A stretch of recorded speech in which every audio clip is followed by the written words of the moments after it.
So mao na akong agi lang.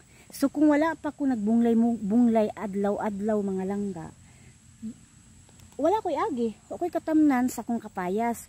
Na while nagsimilya ko lang, nagbunglay po ko para pagtubo sa similya, diretso na tanom. Di na ako hinahinay ba, dili hago, dili ma-force ang akong lawas sa paglimpyo ani yuta. So mao na ni akong papaya na gitanom lang no.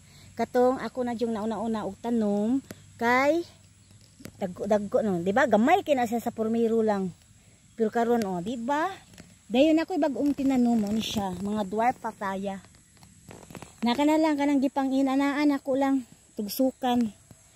Muna say ako nang mga ko na siya 10 kabuok na ako ang natanom, mga 11 na siguro na. Dayon, oni ako ang similya. No, ang uban daggo-daggo na itanom na ko next streak na naon kay mo. Dako naman na ang uban gagmay patawon no. Nakuha na nagsagbot. Dili na ko ibto ng sagbot kay matandog ang ugat. Ayan. So napanaani lang. Ang uban o di nanubo lang. Oh, ayan. Pero kining wala nanubo mga langga, kanang nanubo ako nga itanom. Kini daghan man ni ani kung wala digi na siya motubo karon na week. Ako na siyang alisda na pud og lain na liso. Kay basta inana mga 3 weeks na din na siguro dyan na siya mutubo no. Para sayang manggod ang adlaw, dugay ba ini mutubo ning kapayas lang. So mo na siya lang.